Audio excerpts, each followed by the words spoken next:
quoi consiste ce travail de recherche. Et donc voilà, donc on va commencer. Aurélien, qui es-tu?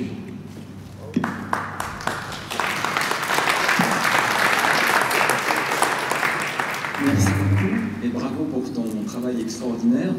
Donc je vous dis tout de suite, en fait, je ne vais absolument pas répondre à la question. Bon, il y a plein d'équations sur le tableau que j'ai fait là-bas, que moi-même je ne comprends pas bien d'ailleurs, donc je ne vais pas du tout vous parler de ça. En tous les cas, pas dans le premier texte.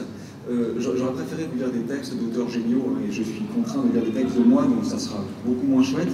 Je commence avec un petit extrait de ce que Jean-Clé Martin, qui est un philosophe, un ami de Deleuze, m'avait demandé il y a quelques années pour le Printemps des philosophes, et il avait suggéré que nous choisissions une singularité, un événement qui avait été vraiment structurant pour notre vie, et qu'on le décrive, en suivant vraisemblablement une écriture philosophique.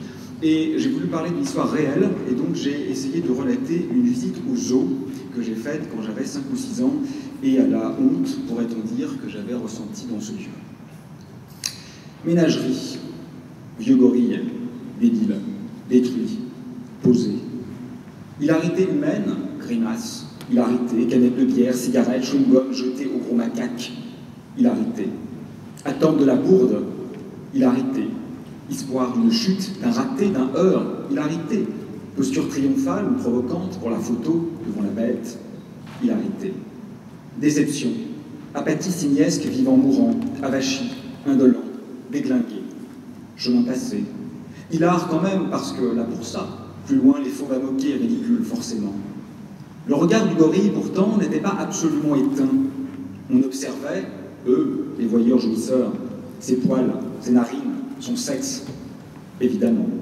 Pourtant, regard figé, fixé, rivé, moins happé ou subjugué que suspendu, vissé à cette minuscule tuile manquante sur le toit sombre, attaché à un atomos de ciel, son désir, déjà mort, mais pas encore absent. Dans ce regard, il y a le palimpseste crasseux de l'humanisme, la face pourrie de l'homme-dieu, la folie machinique de Descartes, la hargne froide de Malebranche, la catastrophe christique.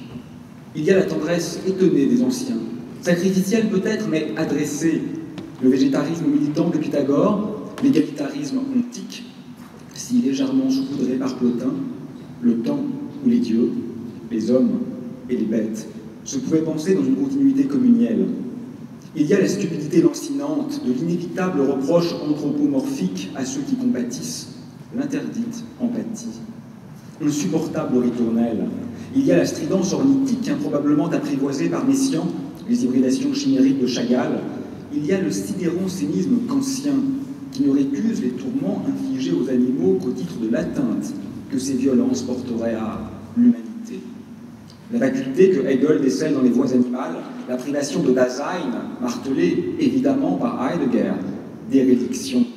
Il y a l'étrange tendresse de Schopenhauer, surgie miraculeusement d'un déluge d'invectives. Il y a ce pouvoir de les nommer que Yahvé accorda à Adam avant de l'avoir exhorté à les dominer. Il y a la raillerie bégayée par acte préventif contre l'estime des bêtes qui nuirait à celle des hommes. L'incoatif de compassion écrasé avant d'éclore. Il y a le vieux Lévi-Strauss et cette proximité animale qui ne pouvait pas ne pas se destiner au linéament de la structure. Il y a le Taillé de Kafka, l'animal humain de Bacon, les cadavres de Soutine. Il y a les mondes de von Meckskull où la tique démiurgique crée son univers propre, Umwelt de Goodman. Il y a la comparaison interdite de Primo Levi, que seul ou presque, et pour cause, il pouvait s'autoriser. Qu'il ne faut pas faire pourtant parce que rien n'est jamais comme, parce que comme est toujours une insulte.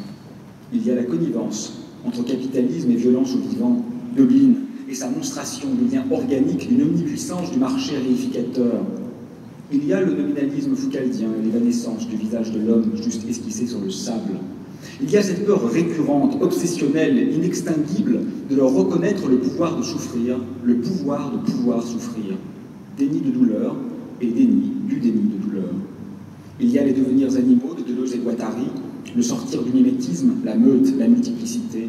Il y a l'éthologie, Franz de Waal, les primates, leur histoire, leurs affects, leurs percepts, leurs symboles, leurs outils, leurs imaginaires, leurs désirs, leurs angoisses, leurs érotiques, les nôtres donc.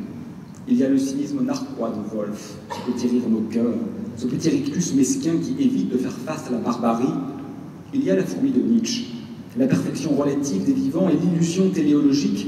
Il y a l'ambiguïté de Spinoza, son axiomatique, délicieusement subversive, même si il y a l'apologétique augustinienne qui assure, qui assène, qui assomme, peu importe qu'il souffre ou non, peu importe.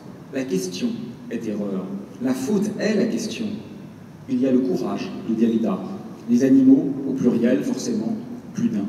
Il y a cette interrogation éructée à la face de Lévinas et ce visage-là, la primauté éthique, l'exigence de sainteté.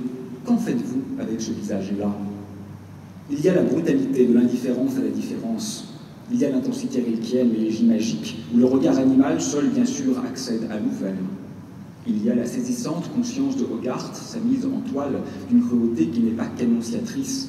Il y a l'intelligence pointue d'Élisabeth de Fontenay, résonance raisonnée d'un contact philosophant avec les bêtes au bois dormant.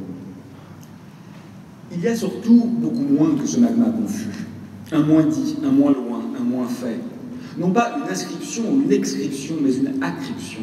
Un autre part des mots qui ne s'atteint pas par un sortir, très exactement, une singularité. Événement qui déchire l'ordre du plérome, un immiscé, un nom de ça évanescent, une défondation séminale, singulière, à conceptuelle émergence. Une éradication judicative, plus un singe ancêtre, ni un singe cousin, ni un homme singe, ni un singe homme, une expérience duale, un diadisme premier et indivis, quelque non-chose qui s'apparenterait peut-être à ce que Badiou nomme amour. Là partir d'eux d'une altérité, porosité définitoire, entrelacs avant le lien, des projections, des suggestions.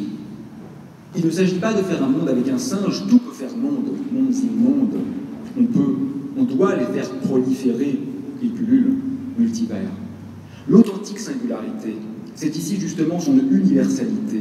Penser, c'est insupportable. Cette souffrance inouïe, ce silence assourdissant, cette absence abjecte dans tous les mondes.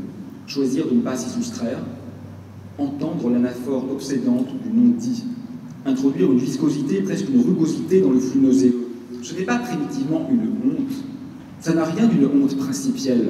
Honte de pouvoir dire, comme les hilars, honte d'être un parlant muet, honte mêlée, comprimée, implosée, des abattoirs, des surnuméraires jetés dans les labos, des testés, gavés, fardés à en crever pour nos décors, des mutilés, écorchés, émasculés, brûlés, troués, saignés, démembrés, arrachés, étouffés pour égayer les repas, des transportés, piétinés, blessés, ravagés, mais massacrés, des justes comptés. Bien sûr, il y a ça. Il y a ça et toutes les variations possibles avec fioriture sur le thème toujours plus actuel de la jouissance absolument libre et légère de la totalité des plaisirs possiblement procurés par l'usage strictement inconditionné et illimité de la bête objet, animal, objectal, objecté, objectif. Mais ce n'est pas essentiellement ça, singularité de ce pénitencier sans pénitent, vacuité propagée, asile désempli, cage s'éventrant, flot turbulent, souffle emmêlé, devenir exhalé, se faire air, se faire âme, anémos, anima, animal. Il n'y a plus de regard du singe qui ne me regarde pas, qui a cessé de regarder, qui s'est tu de l'œil. Il y a ma cécité rassasiée, mon voir singe aveuglé, une suspension étrange, étrangère, un silence carnassier, une éblouissante absence qu'on voudrait voir détruire la ménagerie. On ne voit plus rien d'ailleurs, on vit avec, ou pas.